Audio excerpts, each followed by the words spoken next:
Hello everyone, sorry about extended break, but puCK AFK out of the channel and then just I don't know, it was like alt-tab or something. So we finally have the map order. First map will be on Ruins, and then Dusk, Invader, Frozen, King Sejong. Let's get everyone in here. Yay! So this will be the last best of 5 cast today. I would like to thank you guys for joining us. It is certainly nice having 2,000 viewers tune in during a North American time. Classically speaking, last night was probably the worst time for viewership we've had in a long time, but North America in general just it's got one continent tuning in, so it's really nice to see 2,000 people. And I mean that with sincerity. So thank you guys for joining us today. Hopefully you've been enjoying this show, and of course, tomorrow we'll be back with only but one best of 5. That'll probably be taking place around 10 a.m. Pacific. We'll get that up on the Team Liquid calendar, and that will be the replay matches of Bunny versus Nurchio, which we didn't get to cast live, and we still don't actually know the outcome of. So I guess I don't know, we'll probably do like co-op or something too. Whatever. Yeah, we could mix it up or throw it in, or I don't know. But last one is going to be ZVP, puCK versus Hydra. Just gonna get tweeted out about that real quick. Yeah, and here we go. In the game. So, yeah, the winner of this has to play another best of 5 against Major to actually be in the round of 16. Loser, unfortunately, is just out.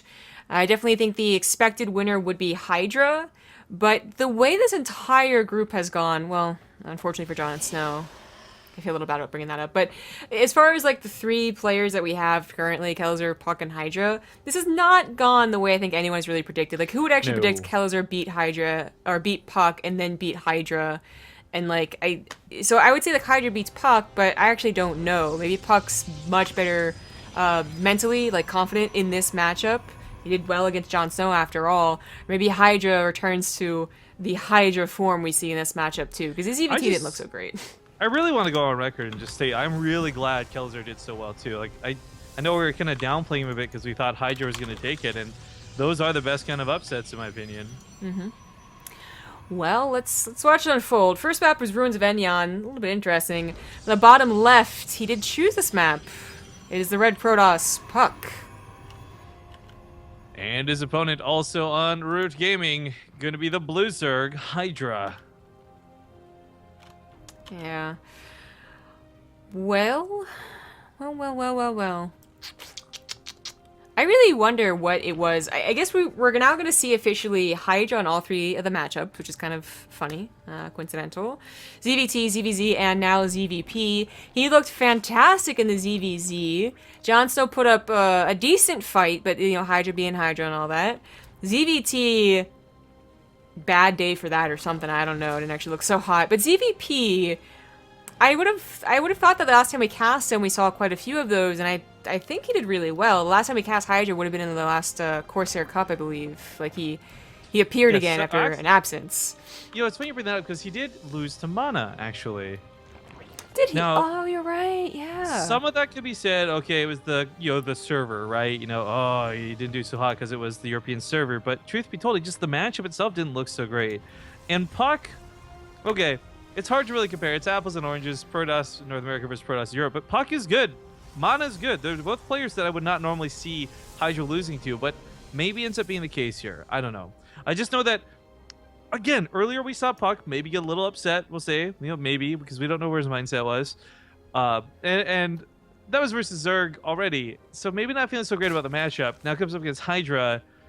I really hope he's coming in with a clean slate, is all I'm saying. Yeah. It'd be so bizarre if he really had a bad outlook on ZVP after the last series, because he did really well. It was a 3-1. There are some pro players out there who are really good at this game, but very much don't like certain matchups. You know who I'm talking about. You know what I'm talking about. I think I do. She has made it pretty clear. Wow. Well, yeah, I really do hate ZVP, so I gotta bring that up, Rifkin. Oh, that's right. Everyone always thinks I'm casting with Scarlet. That's true. No, but the semi-unnecessary shots fired, the truth of it goes, there are some players that doesn't matter how good they are at this game, they will not be good at a matchup, and it can really get to them. Euthermo was like that. We constantly reference him now as the Terran God, but I mean, look back at HOTS. He could not win a single versus Zerg game ever there. Now he's beating really Nurchio. Best fucking foreign Zerg there is. Yeah. Well, we have a robo on the front lines, which you think would be easily scouted, but the Lings are busy running away, so they can't. Thanks to Tinoldar for the 5-month resub. Yay! And Sorry, I didn't know if there was a message or not. it's fine. No, there wasn't. And puCK is doing the build that he seems the most comfortable with, I guess I'll put it. Like, you know, this Robo Twilight Council thing, other Protoss will feel the most comfortable with Stargate openers, Oracle or Phoenix. Like, Mana, I think, would be one of those players who's very comfortable with either one. And if he goes for a Twilight opener, it usually means he's gonna all in. But puCK, nah, it seems like he just really likes the control War Prisms give him in, like, all matchups. War Prism, puCK, they kind of go hand in hand. And I'm sure as Hydra realizes this, or has already realized it, I don't know how much they played together, he's going to be able to just really kind of almost read puCK like a book, which is not a bad thing. If they're both going to go to macro games, it's not terrible. As I described earlier in this cast, in the best of 5 between puCK and Jon Snow, it does seem like what Protoss do is kind of expected. What Zerg do, that's a little bit more up in the air. Roach Ravager all-ins, Ling Baneling, going up to Lurkers, you know, well, there's a bunch of options for them. And speaking of Roach Ravager all-in, we do have a lot of Roaches and Lings on the way that could turn into Ravagers. There you go. And does puCK expect this? I mean, his build eventually gets some really good scouting. You get observers from the Robo, your War Prism gets into the main base, but that is an eventual, you know, time, and it might actually, might hit like a minute too soon. I don't know though, Hydra could lose a lot of his already limited drone count to this counter. We'll see how this really trades out. Well, time to put up or shut up. It's quite a bit on the front lines. That first pylon goes down without much to oppose it. We do, oh gosh, this is... The War Prism is potential damage. On the other hand, pylon's guaranteed damage. So it's like, where do you put your focus into this? If he kills the other pylon, gets really close to breaking in through those front doors. An Immortal's about to pop, but it's going to be one Immortal, and even then, it might get surrounded by the Lings. Yeah, well, the Sentries get surrounded. They were out of energy anyway, but still hoping to have him alive. Immortal gets chased back. Barrier is popped for just a couple of Lings. I mean, not ideal. On the other side of the map, the War Prism unloads, and it kills about 4 workers. Hardly anything dangerous. Meanwhile, puCK's lost 18. The Immortal goes down. This is becoming the end of his defense. GG gets called, and Hydra takes game number 1. This was what I was a little worried about happening in maybe like game 2 or 3 as he realized what puCK was doing. But like I said, I don't know how much he knows about puCK, or maybe his scouting just told him exactly what he needed to know. But that all-in really worked, I think, especially against what puCK was doing. What's the next map? That was very quick. Dusk Towers is going to be the next map. I mean, Ruins of Endion is usually a map you can get to a macro game pretty easily. Hydra messed that up. Is he going to do the same thing on Dusk Towers? Let's hope not, I guess, for his sake, but also maybe for his opponent's sake. Maybe he will. Worked pretty well. Well, that attack was certainly brutal, and it sucks because I really like what puCK had done sort of going into that. Like, setting up with the War Prism, he was getting ready to be the one who's attacking. Just not at all ready for that assault. No. He almost was, too, which kind of, I think, is, like, one of the worst parts. Like, he had 2 pounds on the front lines, and I don't think either one got overcharged. He just kind of gave up, realizing it was too late. Overcharged the ones in his natural. Oh, kitten! Yeah, just, a little too early. Just did not expect it quick enough. Well, let's see what Dusk Towers looks like. Apparently you've got your cat. I'm going to guess Apollo. Oh, of course. He's so cute. Okay, now you gotta move, though. Gotta see the score. Out of the way. We're busy. Move your booty. There you go. Okay, well, welcome back. Game 2 in the grand finals of the group currently underway. Quick reminder, though, the second place finish of this group, the winner of this series will have to go on to fight against Major at a later date. So, that being said, he's up 1 point. He's not looking too bad. In the bottom left side of Dusk Towers, we've got Root Gaming's Red Zerg Hydra. In the top right, as the Blue Protoss, also for Root, it's puCK. Root for Root, cover your bases. Or in Fear Dragon puts it, root for gaming. I see you, Fear Dragon. I know you're listening. I can't stand that Fear Dragon guy. I know. We should never hire him. Or let him cast, ever. I'd have to be drunk to make that. Were we drunk when that happened? Nah. It was at Ender's party, but we definitely weren't drunk, and that wasn't the reason why we hired him. Oh, was it? I actually could not remember. I thought maybe it was another day while No, we were in just, Toronto, but yeah, as well, we were in Toronto, but it wasn't because we were drunk or anything. okay. We wanted Ravi, guys. I want to make that very clear. Yeah, I was just joking about this. No, this is actually just an idea that was like, you know what? That's not a terrible idea. You know what? That's a great idea. We need a third person, and kind of just, I Make it guess, happen. spiraled into Olivia joining as well, and of course Joey managing Well, the no, YouTubes. that's not the order in which that happened at all. Olivia joined first. Whatever. Look, okay, it happened in close enough vicinity to each other that the order wouldn't matter. I don't really think it did. Shut up. Because Axiom had died well before we even went to Toronto. Yeah, so? And she joined shortly after that. No, but she Then was we an went to official member of Toronto. BaseTradeTV. We announced them all at the same time. Like she was obviously working with us as our admin, but there wasn't like the official announcement of them joining BaseTradeTV. You know what? I don't care, so it doesn't matter. Well, I This mean, is it's not a very important topic, but I am curious now. I think that's the way it went down. Well, chat, let us know. When do you remember this going down? This is actually 6 months ago at this point. Damn. It's sad reality when you realize there are strangers who watch you every day that know your life better than you do. Wow. You just made everything feel a little bit weird. It hit harder than I thought it would. Oh no. Oh, no. Oh, Okay. no. Let's talk about the game though. 3 Nexus taken pretty quickly out of puCK. Not to say that you can't do this, but it's something where on Dust Towers, I think if you don't take that third, you're definitely looking to be aggressive, and if you do take that third, maybe not so much. I know puCK has it in him to really do like 11 gateway adept all-ins. It'd be stupid and ridiculous, and go straight up like full-on Neeb mode, but I'm not sure if he would versus Hydra, and not because of their teammates or anything. puCK's still fresh to coming back to the team. He probably doesn't really care about Hydra being a teammate or not, but just that first game may have shaken him. Maybe. Well, I already like this Dusk Towers game a lot more for puCK than the one versus Jon Snow, where he did was unfortunately ling all in to death. Hydra could have tried, at the very least get a cancel on the third base, but you know the speed wouldn't have been there. He got it so late, and it just wouldn't. Slow ling all in's always funny, and sometimes they do work, but it's not very ideal. And they don't have as much of a snowball effect either. But Evolution Chamber comes down. This is something we haven't seen yet, or have we? Oh, we did once. Well, okay, so just speaking of, I guess, that Baneling all-in that Jon Snow did, it feels like we haven't seen that mid-game Baneling composition from the Zergs yet. And Hydra might be showcasing it with this. We'll see if he starts +1 melee. I think he will. There's still no Roachborn. But a Dark Shrine. Ooh, sneaky, sneaky. Well, the Dark Shrine I like for a lot of reasons. I'm still just a big fan of the fact that nowadays it seems to be like more cost-effective Archons than it was in the past. Than necessarily like, haha, you didn't build a Spore Crawler and I won the game. Yeah.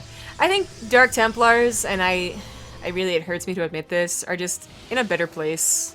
Pros in general is in a better place. They're dead. Ha! No, I'm I was just kidding. gonna say that sounds pretty horrific. Yeah, it sounds pretty grim. Nah, but yeah, they rarely end the games. They usually just add up via, good control, and it is a risk still, but not nearly as much as it used to be.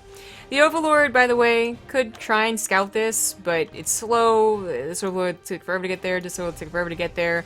It looks like this is going to be a surprise, but what's surprising for Hydra is that with his lack of scouting, since he really hasn't gotten into the bases, there usually comes down 1 or 2 cautionary spores. I guess he has an Overseer on the way. Oh, it's the scouting one. This might scout the Dark Shrine in time. He's gonna have to wait for the Warp Prism. Well, still. I thought there'd be a 1 or 2 spores, and there's not. Ling's going to the third base. More importantly, however, that Overseer will see the Dark Shrine. It was put in such a strange spot that this was not going to be like an accidental scout, I guess. You'd have to very much be looking for it. But those TTs are heading towards the natural base. The Spore Crawler starts up. Overseers start getting made. This is very important for Hydra. Now, puCK has not invested so much into this that you're like, screw it, this isn't 2 bases, it's not 1 base. Like, he's just going to dance around and do some damage, but he didn't warp in a bunch, and he can certainly transition into whatever he'd like behind this. Yeah. By the way, I still like them a lot for the Archons. That's never going to fall off for usefulness. yeah. By the way, it wasn't +1 melee, it was +1 missile, and then no roaches, but Ling Hydra, and then of course, eventually lurkers as the game continues, which, also, is pretty common on Dusk Towers. I kind of miss Ling Baneling, to be honest. It's so explosive and fun. Oh no! Oh no, no, no, no, no, no. Okay, phew. Phew, phew, phew. This is a Dark Templar, but I think it's better to save the War Prism even with only like 8 health left over. The shields will regain and it'll come back later. Scout's the 4th base. Observer also going to get into that main to make sure he knows exactly what tech is going down. Is this going to start looking in right now? Maybe later, maybe later. Hydralisk are moving across the field. Lings are spreading out for scouting. puCK.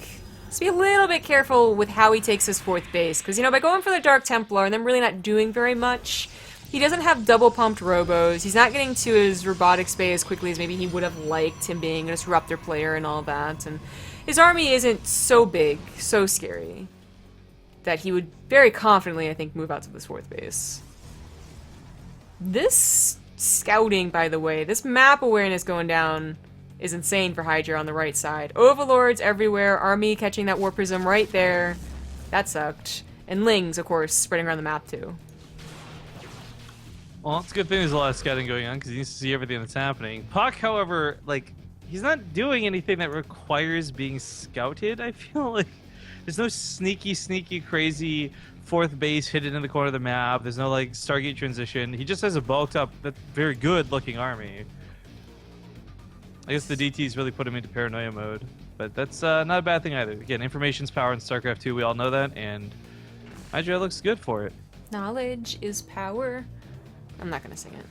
Take a look, it's in a book, reading rainbow. That's not the song I was gonna sing. Okay, but that's the song I'm singing. Okay, fine, whatever. It's actually a much better song than what I was gonna sing. You don't sing on stream anyway, so who are you kidding? Yeah, that's right. Are these gonna be I lurker stopped. drops? This is kind of cool. I like this out of Hydra.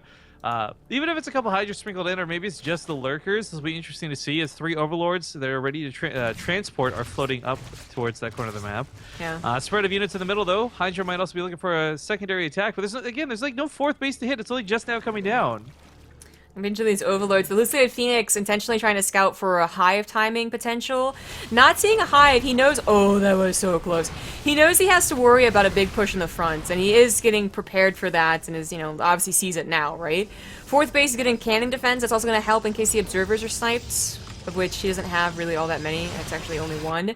But those lurkers are going to come down a little awkwardly. Really weird. Yeah.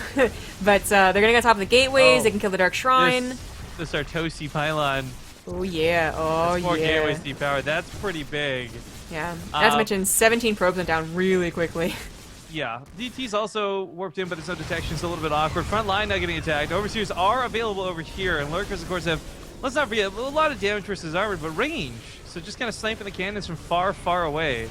Yep.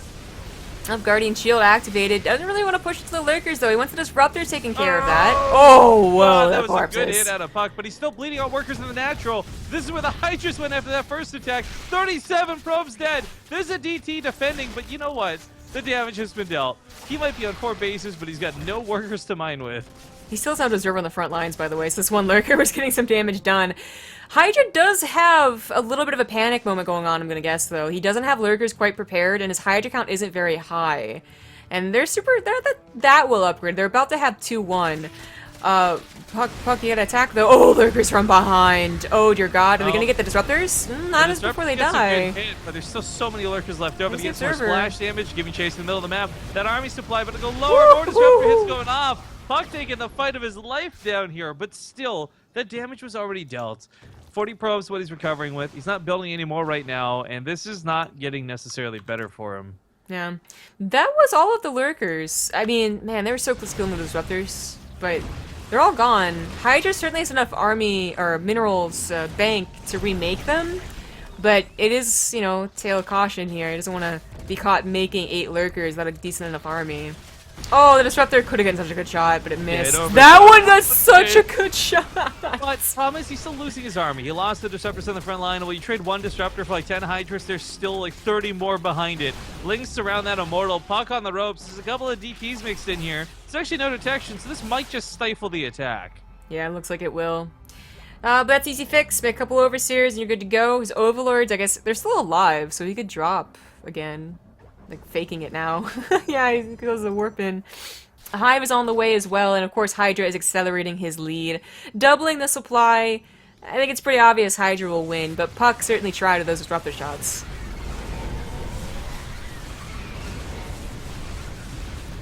That's it. Overseers take care of the DTs. Stalkers can't match up against this army. Yeah, a little bit grim. He's still fighting because he's got army left, but GG gets called, and that's going to be a 2-0 for Hydra. But don't worry, StarCraft fans. There's still at least one more game to go, and another chance for puCK to turn this around. We're going to go to a small commercial break, though, and we'll be back in 2 minutes with Game 3 when we get... Damn it! It was so close to being perfect. Damn you, Hydra. What map was it? Invader. Hi, we're back. That's what I meant. It was almost perfect. I mean, seriously, the gall of this guy to have the wrong race. Quickly get back up in here, and then I'm gonna put our faces back on. That's how quickly we're gonna do it. Ugh. You're not okay. referee, Well, Game 3 coming up. We just had to remake that really quick for if that wasn't obvious. We had a bit of a wrong race thing going on, so just getting back into Invader. So Game 3, if you're just joining us for whatever reason, it is 2-0 in the favor of Hydra, and puCK really has to turn this around, or he is just out. Yeah, there's a very big problem right now, I think, with momentum and just probably mentality. It's always hard to come back from a 2-0 deficit, but hasn't been a super great day for puCK in general, as he is, of course, in the losers match. But here he is, bottom right on Invader. He's a teal Protoss puCK. All right, and his opponent in the bottom left, up 2-0. Looking fantastic. It's Root Gaming's Hydra. Fantastic is a very good word. I mean, the difference between what he looked like versus Kalazur versus what he looks like versus puCK is like... It can't... Yeah, it can't just be the players, in my opinion. Like, Kalazur, yeah, he played good, but it was almost like Hydra wasn't quite... like practiced in ZVT. Like his actual flow in the matchup was not as smooth as this. Like this looks like everything is going exactly to plan for Hydra. Not so much for puCK. Yeah, maybe Hydra's just falling apart because of the matchup versus Terran just not being a strong suit where it is for everyone else. I mean, again, we've seen that happen so weirdly. You've got... I love referencing this because it was the only case that was so blatant. Like, you thermal could contest Koreans in like TVT and TVP. He couldn't touch foreigners in TVZ. Maybe that's the same thing for Hydra right now. Maybe just for whatever reason, there's one matchup that should be fine for him isn't. Yeah. Well, I mean, as long as he gets out here, I have a lot of faith. Whoa, actually, wait a minute. I was going to say I have faith versus Major. We just talked about how his versus Terran specifically didn't look that good, so... Oh, yeah. That's actually, I guess, a more interesting note, is if he does 3-0, not to count puCK entirely, but we do have a bit of a aggressive opener coming out from Hydra here. Let's say that Hydra wins. He goes on to face Major, yeah, in like like a week and a half or something like that, so maybe that's time to improve with his versus Terran. But if he shows up against Major like he showed up versus Kalazur, Major's not exactly on a super hot streak, but it was super questionable. That might be Major's into the round of 16. For context, by the way, and this is strictly for you guys who don't want to open a calendar, the weekend after Home Story Cup. Yes. There we go. It's like a week. Yeah, okay, a week and like a couple days. Whatever. Thank you to Lemons TV. Oh, a big message. Oh, yeah. Glad to be supporting you guys. Keep doing what you do. I didn't know if you were going to read it. Right? Keep doing what you're doing. You're a huge part of the StarCraft 2 community, and I look forward to seeing how the channel grows. Thank you so much, Lemons TV. Alright, so very important that this probe got a scout. It saw what is a, I think, fairly suspicious like timing on that pool and gas being already taken off here. But while it's in a more aggressive opener, like, you gotta be a little bit scared, it's not like an early pool, right? He can send lings, speed lings more specifically, quicker into this natural when there's like obviously not going to be a wall. It's Invader. There's not going to be a lot of units. It's early game. Or he could just use this for some super like really easy early defense against any adept harass whatsoever. I mean, speed already being done is pretty good for that.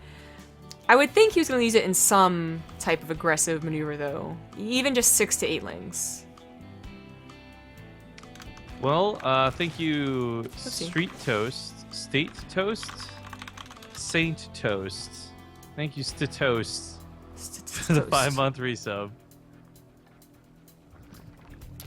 I hate conflicting reports. I'm gonna go with this mic volume then. I mean, if it was fine before, don't fuck with it. If Right? it ain't broken, don't fix it. That's my logic. Yeah, exactly. Think you complain, you just need to sit down, okay? Alright, alright. Although knowing you, you probably did break it, even if it. I didn't did fix it! 40 people said no! Eh. Told you it's fine, man. Leave it. We're in the last series of the day, anyways. So turn it up to 100%. Okay, got it. Turn it down to what? 1%. Alright, so Warp Prism heading across the map for puCK. This will be kind of nice. It's only got one Adept in it. If I warp in maybe one or two more. I'm curious if it is going to be dedicated, though. I mean, it's almost four. It's 3 right now, but soon to be 4 gateways. It's not a lot of power to actually commit to an attack with. No, it's not. It's not that all in, like, oh my god, it's gonna snowball, but... We can definitely catch someone who doesn't have Lings already out, but the Lings are already here. Okay, they're not gonna move. Spore Crawler, of course, in the very obvious position. I feel there's absolutely no reason not to get the Spore Crawler on these positions on this map. So it's denied for now. Still alive, though. The Speedlings, while, I mean, they came up pretty early. They didn't actually do anything aggressive. They are useful to have, obviously, chasing down the Sword Prism and whatnot. Rorschorn is on the way. Disruptor is on the way. But the Warp Prism's over here, so... Is he gonna bring the Warp Prism back, then, I guess? Oh, you can't lose it. That's for sure. Ooh, Jesus. Been a little too fancy with that Adept footwork. It's Observer, it's Observer. Okay, so it is gonna be Disruptor drops. After harassment with Adepts. This is really interesting, mostly because this is not a typical versus Zerg strategy. This is a lot more like, versus Terran strategy. Yeah, for sure. And the Overseer is gonna scout this and be like, Robotics Bay? This early? Really? And probably have some idea. I think that Hydra's been in the scene long enough, he understands English well enough, obviously, and they're on the same team, that he would know puCK does disrupt their drops, so this won't be a complete surprise. I love the Spire in this very specific scenario. I know I was giving Johnson a lot of crap for it, but that was because he lost 2 games pretty... not super easily, but he did lose 2 games that I was, okay, Spire's obviously not working. But for what Hydra scouted, which is a bit more emphasis on ground-only units to begin with, I think Aspire's a great choice. Like, puCK might eventually get to Blink, but that's only Blink. And Blink ain't even enough, you want to get up to that Stargate, too. And this well, is I just like this Spire problems. because even if you aren't going to invest in a lot of mutas, even if it's only for, like, literally 1 or 3 Corruptors, having the ability to just stop the Warp Prisms out of players like puCK is kind of a big deal. Like, regardless of whether that's got any more dedication to it, which it does, by the way. +1 weapons and 10 Mutalisks starting up. Hydra's definitely looking to catch puCK a little off guard. puCK, if he doesn't get Stargates, you usually have to attack, okay, and he's attacking, to not let that snowball effect happen. If the mutas are allowed to go across the map, easy peasy, you might have a solid initial defense with Blink Stalkers, but it just gets out of control too quickly. If you attack while they're still rising that number up, and you warp in nothing but Stalkers that it will eventually have Blink, you can actually make something happen. But the Blink is so late because of his opener, the Warp Prism is immediately sniped, and that attack ain't happening. Now they're just gonna be chased down, and this is already feeling like game. This pounce is kind of awkward. Blink's still not really not a lot of done. anti-air. Any anti-air. Yeah, everything's just going high. I love puCK trying to make something work here, sending the Adepts over, but there are Lings available. The Mutas have already snowballed. Good for overcharges. Hydra definitely forgot about that for a second, but it's already not a great position for puCK. Like, the momentum is so much in Hydra's side right now. I don't know how puCK's gonna bring that back. Oh. Adepts don't even do that much damage. Hydra's on 72 drones. Of course, 4th base has been up for a little bit too, and oof. Oof, oof, oof. Oof. Oof. Oof. Ferme le bouffe. puCK, he's not even trying to go up to double Stargates, because, I mean, he doesn't have gas for it. So the insistence on Stalkers isn't so bad. I love it, but he's got no upgrades, and that's where this is going to fall flat, I feel. Like, if you got +2, bare minimum, maybe +3 Blink Stalkers, you don't give a flying fuck about me. That's part of my French. That's just how HOTS went. But Legacy of the Void, that's not going to work. He's not going to be able to cut it without those upgrades, and I think he knows that. That's why the Forge is on the way, but these mutas get on top of the probes. Mothership Core a little bit awkward. No energy for overcharges. One goes off, and the mutas are just way too numerous. With 23 in play, is this too much already? Yeah. Attack on the north side also ready to go soon, too. Oh god, he's actually had to go to Baneling. That's an interesting choice. It's not exactly the greatest against Blink Stalkers, but the point is they'll splash on them. They'll of course take out the probes. We're seeing it's happening right now.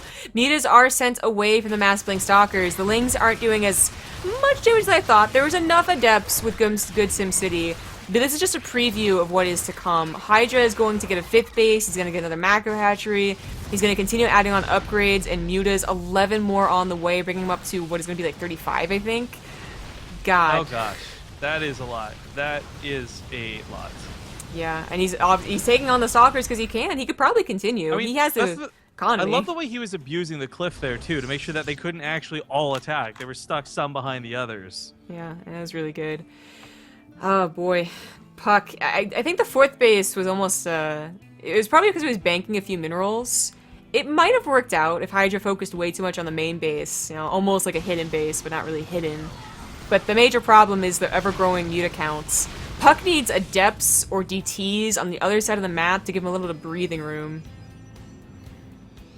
Yeah. Totem Banelings, though, is certainly going to be interesting to shake this up. It's interesting to see him go for Baneling, specifically because it's all been Stalkers and more Stalkers, and Banelings aren't really useful against Stalkers. This almost feels like a little bit cocky out of Hydra. Right. But he's going to slam into that 3rd base, and he really wants to shut it down. So Banelings will be leading the charge for this. Adepts aren't a problem anymore. Nope, They were not. How much for the mutas?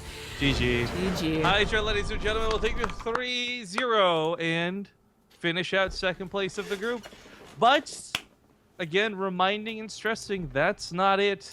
That's not over. He has to still fight Major the weekend after Home Story Cup to determine, whether he gets through to the round of 16.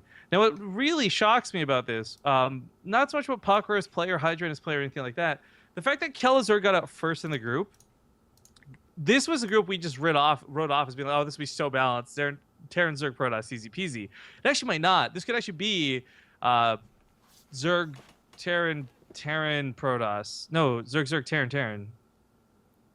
Yes. I don't know how you're keeping track of this, to be honest. Do you have something up? No, I just remember who fucking played, homie. Plus, if it's going to be Z or T from Major or Hydra, it can't possibly be Protoss. There's no Protoss in that group at all. I figured that one out. There you go. Anyways, point is, guys, regardless, it's going to be interesting to see how that plays out and goes down. Of course, contact Hydra and Major and all these other guys, let them know, make sure they all know who they're playing against and all that good stuff.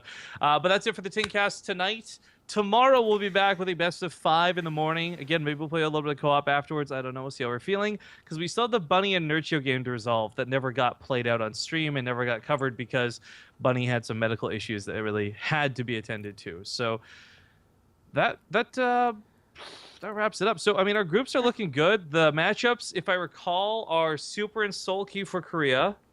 Sort of in Hyun because Z and Z for wild card. Now Major and Hydra for this, and then either Bunny or Nurchio versus Hearthstone for Europe. This is gonna be pretty good, man. Well, you know what? I take it back. I was wrong before. Neeb is in the North American group. I'd forgotten about Neeb. So if Hydra gets through, we could still have Terran, Zerg, and Protoss. I'm still impressed with your memory. Makes you feel any better. No, when you play those games where like we flip the cards over. Oh, I sucked at those. I was very good at those. Anyway, so yeah, that actually wraps up the TING, almost wraps up the TING round of 32. So just waiting on those best of 5 matches. Then we're on to the round of 16. And we're hoping to do Bing Bang Boom in between all the tournaments that are happening that's coming up. So like Home Story Cup, obviously, we're going to wait for. So you're not actually going to see that much of us for the next couple of days. Tomorrow's the best of 5 and a little bit of co-op. And I'm sure we'll stream. But the entirety of Home Story Cup, we're gonna, actually take a chill pill and then get back on the time, bros. Yeah, back on the casting grind up until the summit, which is in 2.5-ish weeks. So, are we still being coy and pretending like we're not going? Because guys, we're going to the summit. Like, oh no, I mean, I think I mentioned it. Of course, the only reason to bring that up is because I'm looking forward to meeting a lot of the other people going, content creators. I have no idea what Blizzard has in store. I will say that the last time I went to a summit, it was like whatever. I guess the one that they had before BlizzCon ended up being a little more productive because our summit, all that resulted from it was those shitty macro changes that got reversed immediately because they were so bad. It was Let's take mules out of the game. We completely misunderstood what the Koreans said at the summit. Yeah, actually, that's exactly what happened, and that's really disappointing. But yeah, it felt like we were almost a test group, so it'd be nice to go again. Well, anyways, you know us. We'll talk about what we can, what we can't. Obviously, oh well. We'll try and do like videos, something cool while we're there, and we just, we're gonna tell you not to brag, but because we are gonna be missing again in approximately 2.5 weeks. But we'll be casting for those like that week and a half after Home Story Cup every single day once again, because that's how we do. But with that all said, thanks for watching the TING Open, of course sponsored by TING, which is a mobile phone service company for the United States only. It's based off of rates, not plans, so if you use a lot of Wi-Fi, definitely check it out at the link below, bttv.ting.com. Of course, that makes it especially good for being in between providers, too. You can actually just be with them for like 3 or 4 months while you shop around. Other cases, I don't know, but it's cheap, and that's the best part. So make sure to check it out while you guys can. Yep. Our other sponsors, just to round them off, G2A Chairs for Gaming, Yord, Arcade Block, and Chairs for Gaming. Corsair, excuse me. Yes, thank you. You guys should know the deal. I'm a bit frustrated, though, before we go. I had turned my stream on to test frame drops while we were in that final series. Not a single frame dropped. But if you guys go through like our past videos and you saw like the video before Zombie Up started streaming today, I had like 25,000 million frames dropped. I don't understand the inconsistency of Twitch. It seems to be it's only like if I try to stream to BaseTradeTV, I get this issue. But I don't know how that would work, and it seems too insane to be real. It has to be coincidence. I have no idea. I mean, you had trouble that one day too. Yesterday? Yesterday. Yeah, oh my God. yesterday was bad too, yeah. Yesterday before the Illuma League. That's how I like differentiate what happened. Because to be honest, the last 12 hours for this cast were a bit of a blur. But anyway, that rounds us off. So thank you all for watching. We'll see you tomorrow for a quick best of 5, maybe some co-op, and then we're gonna take a break. So, watch Home Story Cup and have fun, guys. But we'll see you tomorrow for a little bit. Last thing before we go, I did put a Reddit thread up. I'm gonna link it in chat again as we go. But we've been doing a lot. Speaking of co-op, we've been doing a lot of co-op content, and we've been uploading to the BaseTradeTV YouTube channel. And we put a playlist together. There's some games with me and Zombie Up, some games with me solo, some games with me and Crank. I'm actually gonna be streaming some co-op after we're done with this. So I guess I'm just gonna host myself. I know it's a bit greedy, the fuck, but come on over to my channel, guys, and check out some just grindy co-op shit. So thanks again for watching. Have a great time, and we'll see you guys tomorrow. Bye.